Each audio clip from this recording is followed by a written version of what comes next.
Welcome, I'm Lizzie Brooks of Lizzie Brooks Yoga and Fitness and LizzieBrooksYoga.com. Welcome to this video, which is why wait? Weights!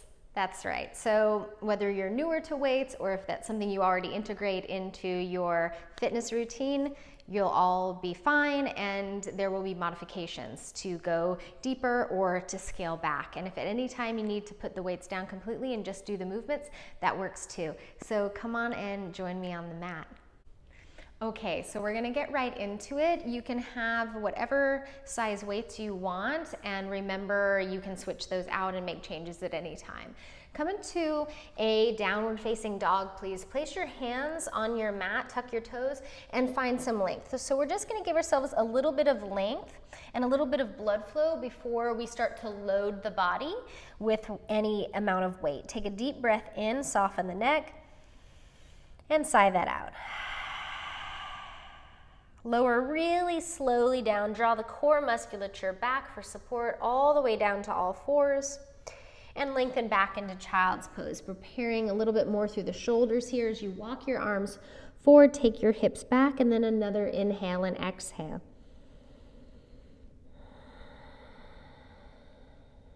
Rising up to all fours. If you need to use a blanket under the knees, add that. Round the spine, find your cat pose, drape the head, drape the tail, open. And then slowly reverse that. You're not in a hurry, you're not going fast. And then one more time, round. And reverse into that cow pose. Neutralize the spine, and we're gonna take it back into a plank pose. So we're gonna allow some more heat to start to cultivate in the body, and if you want to add a little rock, this not only will open up the ankle joints, but it'll also change the way you have to stabilize. Do a little rocking forward and back. Make sure you're not hardened out through the elbows here, so it'll be harder for the muscles if you put a little bend in the elbows, which is what we want. We want it harder in the muscles and easier in the joints. Pause, inhale. Exhale, downward dog, taking the opportunity to stretch the back body, shoulders, deep breath in and out. Lower the knees back down, and I would recommend either folding your mat over again so you have a little bit of a doubling over, or using a blanket or towel under the knees.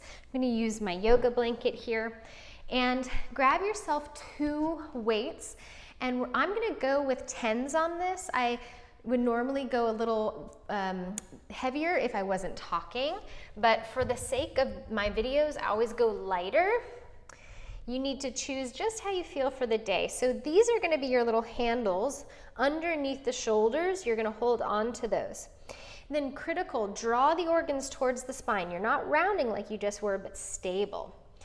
And then part the knees to the distance apart that they feel really like you're not gonna fall over left to right at all. And just pick up one of your weights and draw that elbow up and back. So from here, you're not going to take this out to the side so much.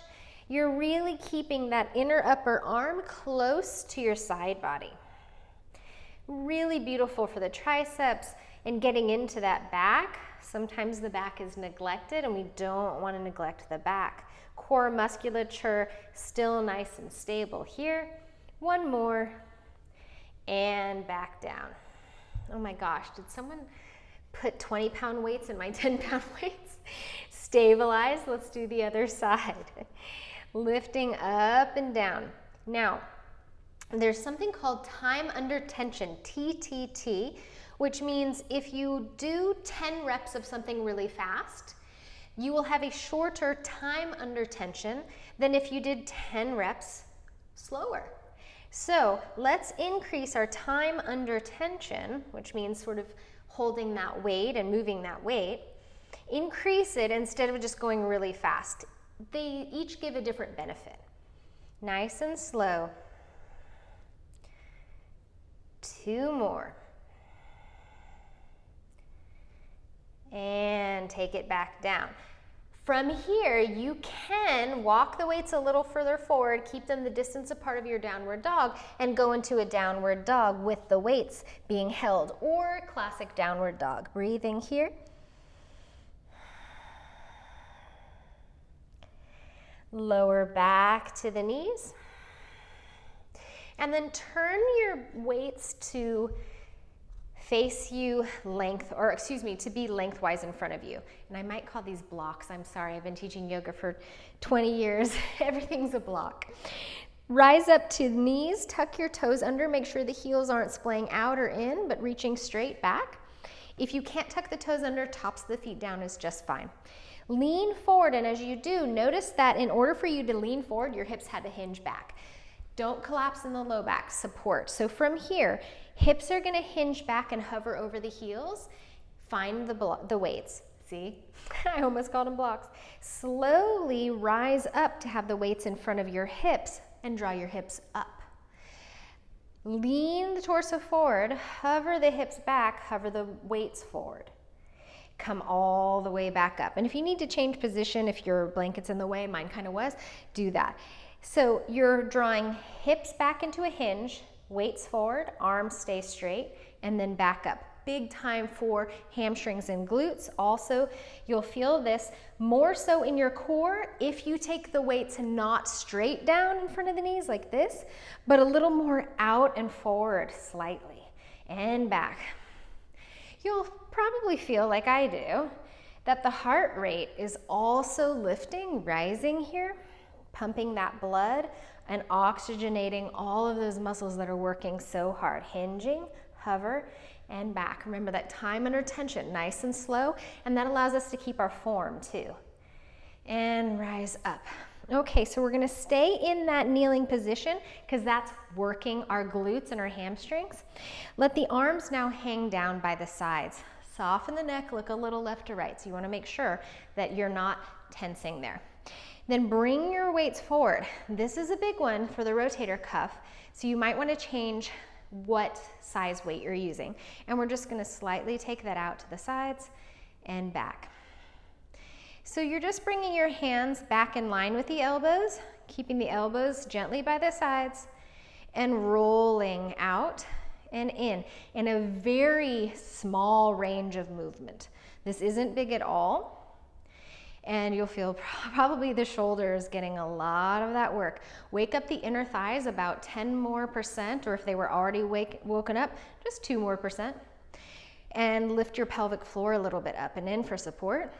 2 more, out and forward. Last one, out and forward. And then, hallelujah.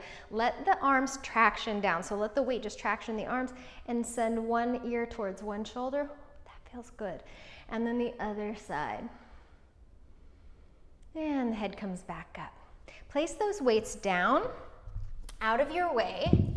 You don't need them for just a moment. And come into your downward facing dog. Stretch it out. We'll come back into our plank pose. You can move your prop out of the way. Come into your plank pose. Breathe here. This time we'll go for a wider footed plank. Breathing. And we're gonna create a circle here. So taking care of the joints while they're loaded, while there's some weight, and go the other direction. Wrist, shoulders, ankles, little tiny bit hips, and hold. 3, 2, 1. Knees down, lengthen back.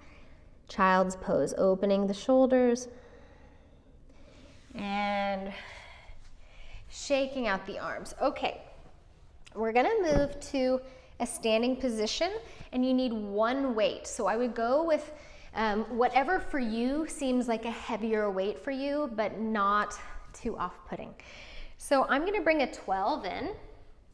I'd like you to hold your weight on either side like this, and let that come in front of you, and find a pretty neutral stance.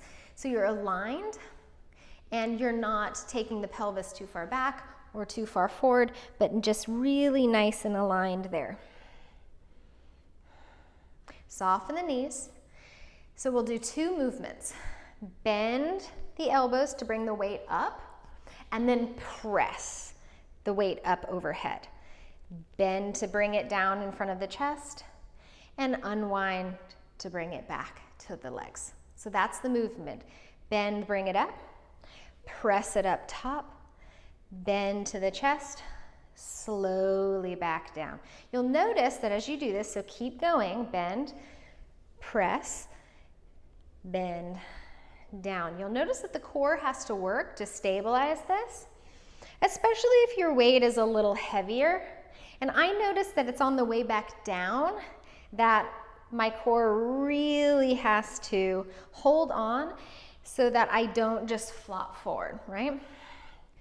And then if you want to add a little bit more, you're going to speed this up. So we're changing it from time under tension and going for that longer time to going for a little bit more of an explosive movement. Don't hit your face or your teeth with your weight. And we're looking for a much more elevated heart rate because of the speed that we are doing this movement. If you have too much weight, do a smaller weight or get rid of the weight and just move the arms this way. 3, 2, 1, and done. I kind of lied, that was like 1.5 at the end. Shake that on out, and then hold on to that weight on one side and take your head to the opposite side, lengthen, and let that arm hang down. So I always use stretching while I'm doing my workout, so I don't kind of get over tense. And then head comes up, switch the weight, and stretch to the other side. Open and elongate, relax the jaw, let the weight just help that traction, and find your breath. We're going to come into the biceps. So take the head back up and choose the weight that works for you the best for biceps. I'm going to go with my 10s again, and take the feet wider than hips distance apart here. Soften the knees. Some people talk about doing a split stance like this. You can if that helps your lower back. I choose to use my core a little bit more to stabilize by keeping my feet on the same line. Elbows, inner elbows point forward, draw up, and then we're going to rotate and press. So I kind of lied. We're doing biceps, but we're also doing shoulders. So we're doing this nice dynamic movement that changes up, and we go into a different rotation as well. So first, underside of the forearms, come up to meet towards the shoulders. Then you turn the blocks the other direction and press them up above you. Bend the elbows, front of the shoulders, and down. Up to the shoulders, turn them around, press them up to the sky. Bring them to the sides, rotate in, and take it down. So curl and press with a rotation. And that's good for the brain too, right? So not just one movement done over and over, but this kind of change in the middle where we're kind of bringing two exercises together, or two classic exercises together. And press, and then one more. Draw in, rotate, press, down, rotate, and to the sides. Let that go and soften it out. So as you've probably noticed, we were really focused on core and upper body. So drop the weights down for a moment and shake that out.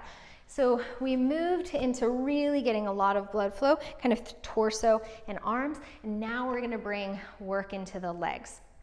Not that other things won't be working too, they definitely will. You need one weight for this. I'm just gonna use 110. Go 10 or under unless weights are part of your routine already. Okay, so from here, it's odd because it's an asymmetrical squat. So you're gonna take one hand to your waist and one weight down to the side, bend into your squat and come back up. Bend into the squat and come back up. So why do this? Why bother not having two weights. Because of the stabilization, it's different, and it's really good for your brain and body to learn to stabilize in a different way. Very functional, like things that we do if we had a suitcase in one hand or something like that. Make sure that, I'll show you from the side, that you're not overreaching and reaching the tail back and up, or over tucking the tailbone, but somewhere nice and neutral in between. And think about this as, I kind of wasn't doing it right. Hinge your hips back more than just bending the knees forward. So not bending the knees forward, but hinging back and the knees bend. 3, 2, last one, hold, breathe. Wake up the inner thighs a little bit more. Optional lift of the heels. Nice and stabilizing through that core. This is going to really fire up the legs more. Lower the heels and straighten it up.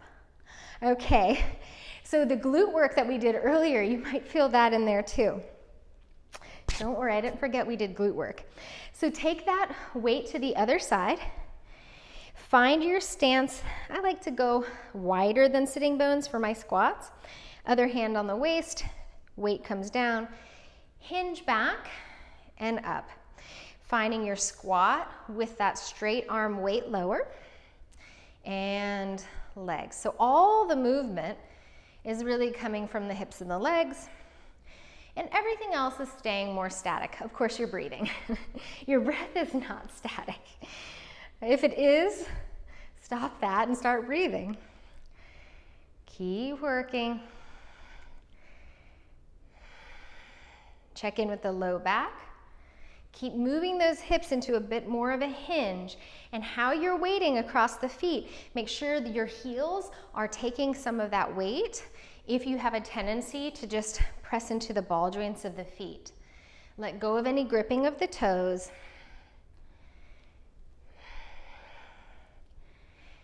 Three more. It seems like always more on the second side because you've already done so much on the first side. All right, hold here.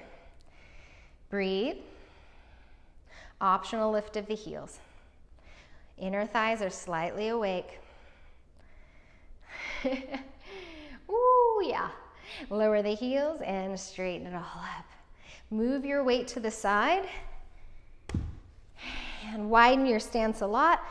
And just swing it around. So look for passive movement. When we're doing weight stuff, we're really holding and having to stabilize. And now I want you to feel a little less like you're having to do any of that.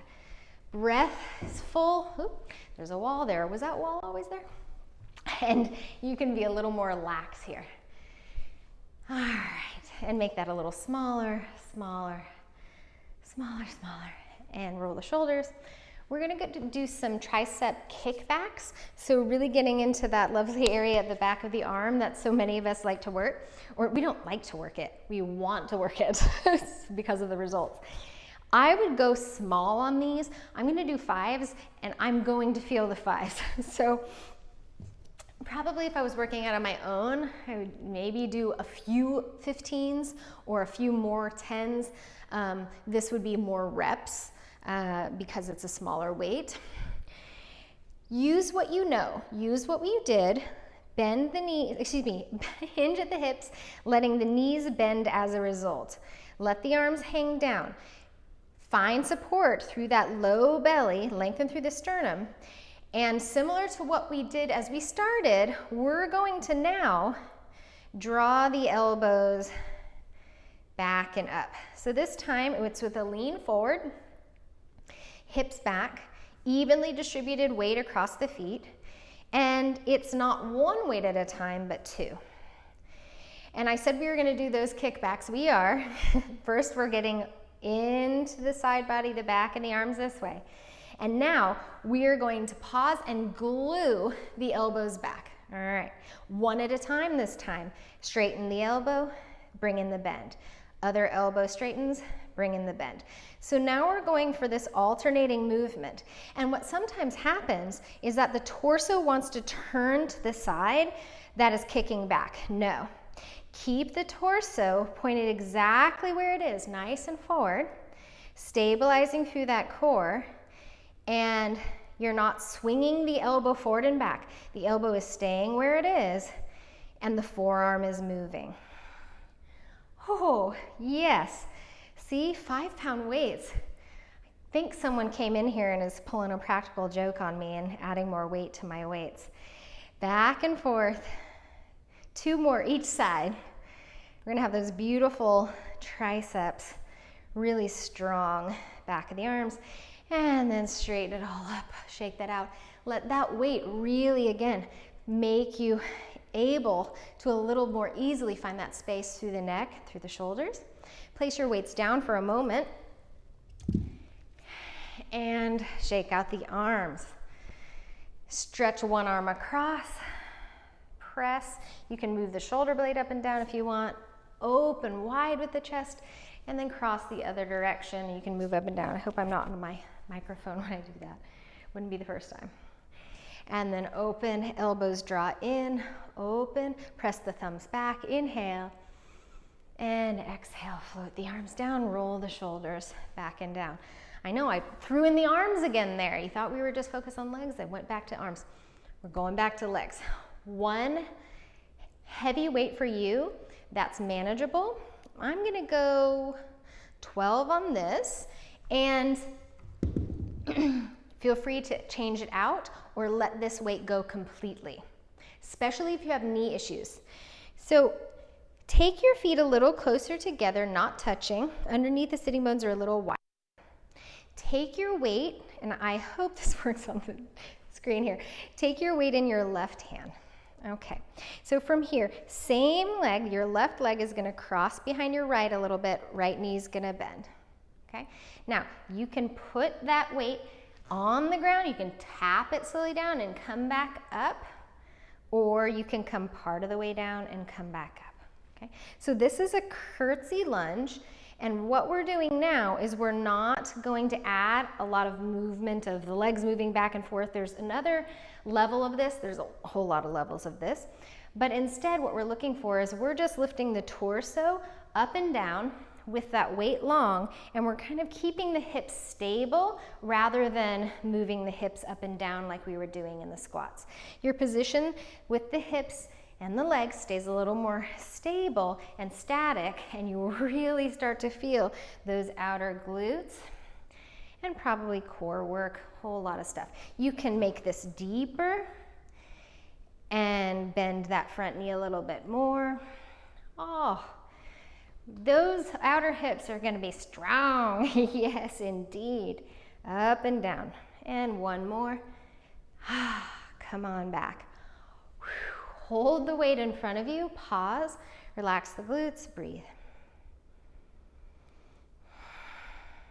Is there another side? There is, okay. This time, take the feet a little wider than sitting bone distance apart. You know the drill. You have your weight now in your right arm, and your right leg is going to come behind at a diagonal. Left knee is going to bend. You can change this position anytime. We're just gonna start, other hand can come to the waist, up and down with the torso. We're going for time under tension, which means we are what? That's right, not going fast.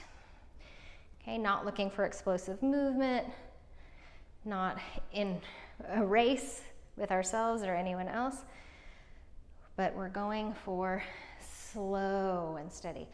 So for me, maybe based on the glute work we did earlier, this side is trembling and these glutes are really working a little bit more. And like you did on the last side, if you bent a little more and you came closer to the ground, you can continue. You might feel your waistline really working, your back really working, a whole lot. Your brain really working, up and down. If you need to reset your footing at any time, do that and check and make sure that you really feel good in that front knee.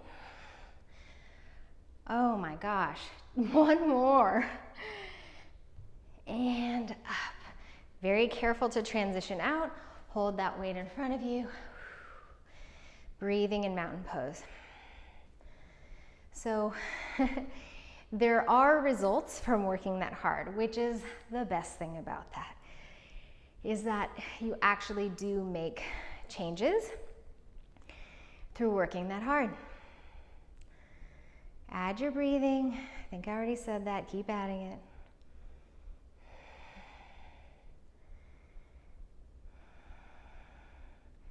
And then soften the neck a little bit side to side, maybe roll it around, make sure that you're releasing any tension. And we're just gonna do a heel lift. So bring your weight up to you. You can go a little heavier if you like. And take your toes, spread them out a little bit more, and lift your heels any amount. So you can go way high up with the heels, you can stay a little lower, but we're not leaning back and letting the pelvis drop forward and letting that go into the lumbar. We're really shoulders over hips, over knees, over ankles, and working this steady hold, calf raise with weight.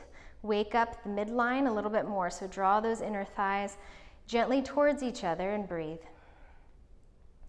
If you want to make this a lot harder, you'll do that press from before.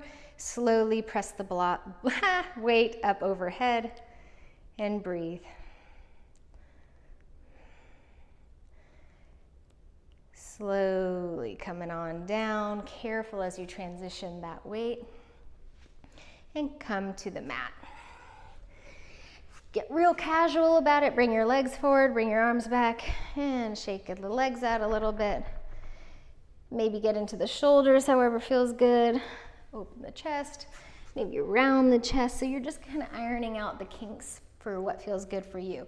I would recommend that if your tailbone is a little bit tender, you come onto a blanket or a towel, but not anything that's super puffy or wobbly that you would wobble over the side. And then you need one weight or no weight. So you can use a block too, or a puppy or a small child. Take your heels forward and let just the back of the heels come down, knees are bent. All right, so, well, the first option is invisible, something that you're holding, and you're just going back and up, hinging, waking up the inner thighs and not letting the knees come to the side. Second is a hinge up and back with the torso while you're in that idea of a gentle cobra pose in the heart, which means you're not rolling up and back here in a rounded position, but you have that lift with the shoulder blades on your back, and you're doing a little lean back and a little lean up. And you might feel that you're kind of rolling over muscles and everything like that on your sitting bones, and that's normal. Don't lean back too far, please. This is a very small range of that movement. And then from here, if you want a little bit more, one leg lifts and you're drawing back and towards that knee, back and towards that knee. So I'm not moving the leg so much as I'm trying to come up towards where the leg is. It'll move a little bit, but you're not trying to move it a lot.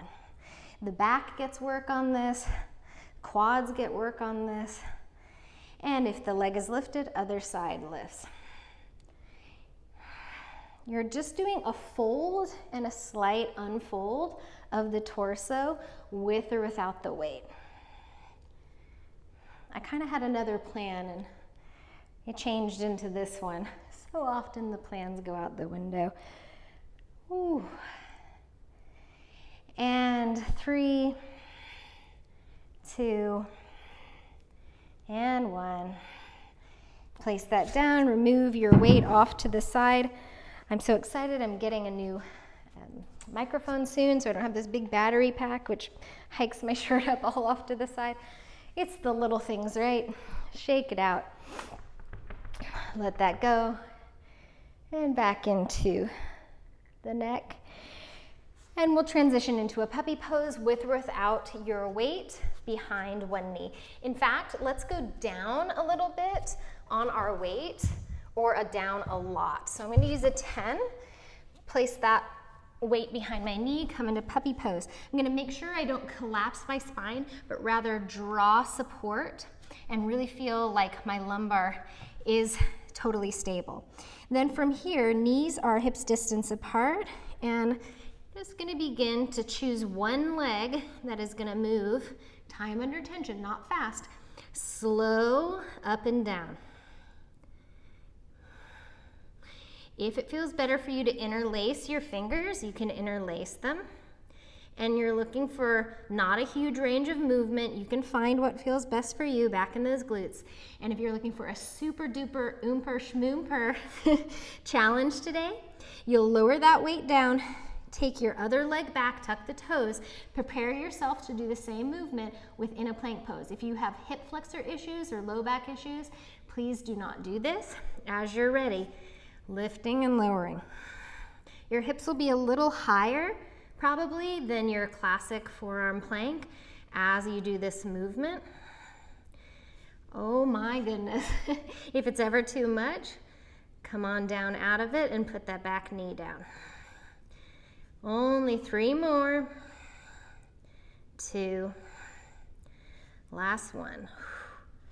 Thank you for being done on that side.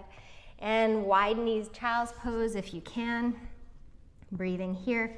Let the belly relax for a moment before you have to go back into stabilization. If you did that forearm plank on the other side with the weight movement and it wasn't right, stay on the knees for this one, okay? Putting the weight behind the other knee. Puppy pose, stabilizing the lumbar by lifting through and finding a little bit more of a tuck of the tailbone rather than a reach. Begin your movement slowly, very mindfully, as you work that posterior chain again. And of course, note that the shoulders are definitely working here too, as well as the core, as well as the heart. If you are transitioning to the plank, you put the weight down first with the knee, then tuck the other toes and begin. You might interlace your fingers here. Whole lot more core work here, increase heart rate, a whole lot going on in that extended leg. Might not be pretty.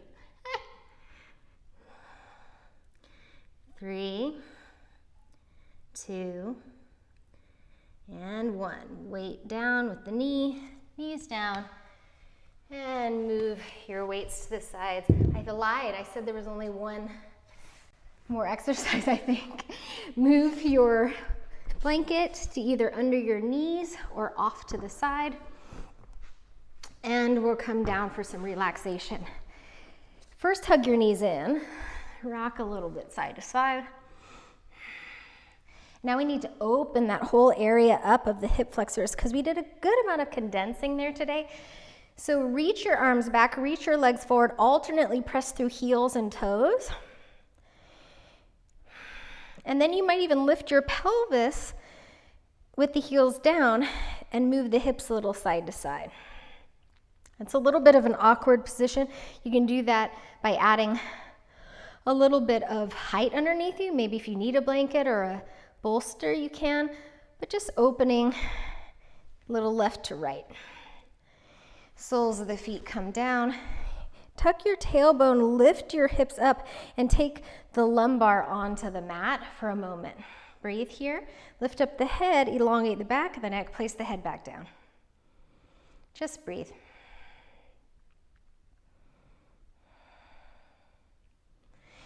And then hug the knees in again. Lift the shoulders and head if you'd like. Hold here. Condense everything. Unwind it. Right ankle to the top of the left knee. Maybe stay here or draw that all in for a stretch. So you make a little triangle in the middle. Right arm through that, left arm around. Make your ankle in the front that's closest to you a little L shape. Soften the other ankle. And breathe here and rock a little side to side. So we're definitely not going to neglect those glutes that we worked so hard. So here's the stretch for those. And reach your tailbone a little more forward. Draw the knees in and go wherever you start to increase that stretch and stay with your breathing there. And then just directly to the other side. L shape in that front ankle, because that engages the shin, which stabilizes the kneecap a little bit more. And find that space and that breathing that is necessary for you to find a little more inner peace, a little more inner calm, and get out of that hurried chatter that says, no, you don't have time for this stretch. Yes, you do have time for this stretch. It's very important, let's put it that way. And unwind. Take another full body stretch, a little rock, a little lengthen, and come on down for resting and stay here as long as you need, or come to a seated position if you need a seated position, and we'll just find 5 breaths to bring us completely back to what actually matters at our inner deepest self, the self that isn't critical, that isn't hurried, not rushed. On your own, letting the eyes close, drawing with every exhale a little bit more of your release through and out.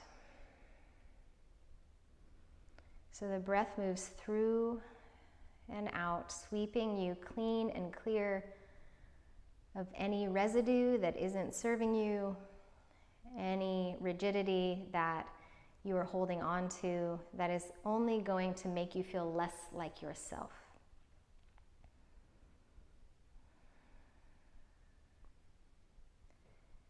Thank you so much for joining me. I really appreciate it. If you found any value in this video, please hit like and subscribe and leave a comment and let me know what worked, how you're feeling, if you got sore, if you have any ideas for videos that you might like from me. Have a beautiful day. Namaste.